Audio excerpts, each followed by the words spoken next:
whole situation. I understand, but I tried to get the law enforcement to do something, and they would not do anything because I have a criminal history from 7 to 25 years ago. But I've been again, clean for over 5 years, Okay, and so they came to the scene.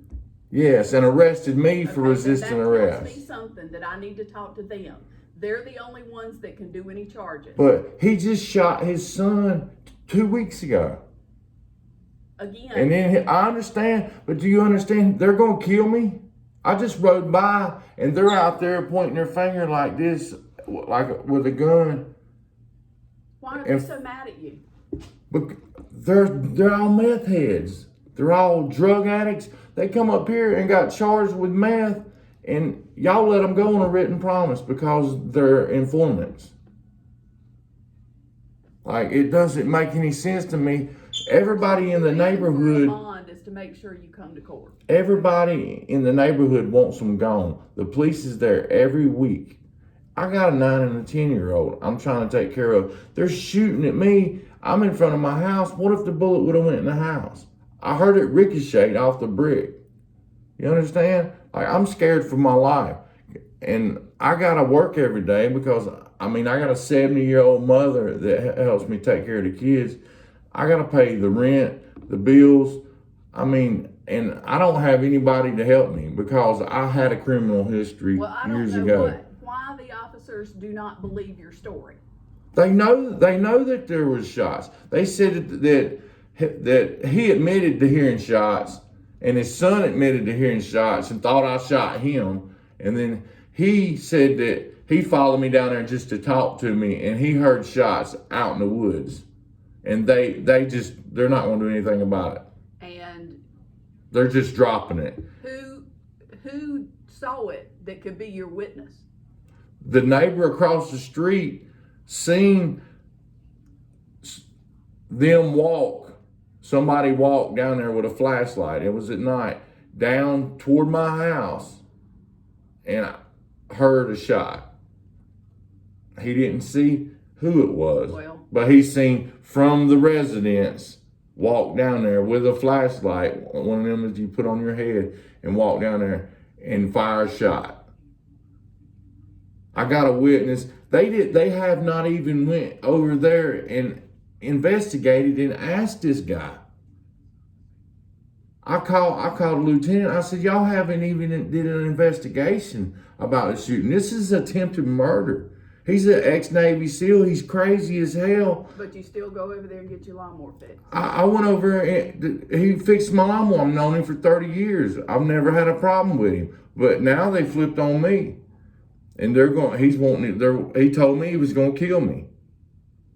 So I'm trying to stay away from him. I always try to be nice to him and try to do what I could, trying to be on their good side. You know what I mean? Because that's not somebody you want on your bad side. You get charged with resist. Huh? Why did you get charged with resist? Because he called me. And I took the trash to the top of the street. The police was out there. I'd called the police several times on my phone, a detective that I know, trying to get a hold of him, but I couldn't. And then I went up there about 45 minutes after the police, the paramedics was there because she had died, and I gave her Narcan and gave her CPR, and the firemen were there for her and this and that.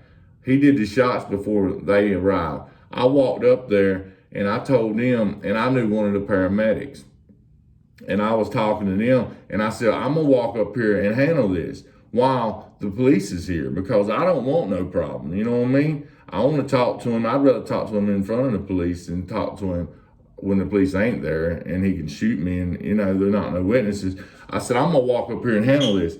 I start walking up the driveway and they call me Lee. He says, Lee, come here. Lee. Okay, the police never call me Lee. The police always call me Walter because that's my first name. The only one that called me Lee was the one that I knew, the paramedic. I get tackled from behind by a fireman and put in a chokehold. So the shooting had already happened? Yes. Okay. you'll have to go back to them and plead your case with them. Really? Yep. And there's nothing y'all can do?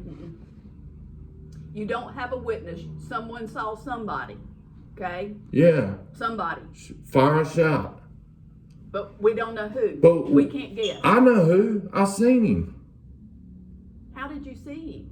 I seen him through across the creek. He was standing right there telling me he was gonna kill me. He was 30 foot away. He walked down and I was standing outside of my house. And he was standing from here to the other side of the street when he fired the shot at me. And I seen You him. said it was dark. It was dark. I heard his voice. Okay. He's sitting here Again, talking to me, when an telling me officer he's gonna goes- put a bullet in me between my eyes. When an officer goes, when there's something like that happens, okay? Yes, ma'am. When a situation happens and law enforcement's there, they're the ones that have to investigate and determine if there's probable cause to take out a charge. But- Apparently, they did not think so. They won't do anything because I have a criminal history, and they're informants. The police would just won't go do up the anything. ladder. I would go I'm up. begging you to help. The police I'm help me not do going to something do anything. because I'm gonna be put in a grave. You may. They're gonna kill me. They're If you literally. interrupt me one more fucking time, I'm gonna tell you to get out of this goddamn building, okay? Excuse me. Okay? You can go and apply for a restraining order. Okay? You can do that at the Salisbury City Police Department. And if you're recording this, that's against the law. Recording what? Get out of my office.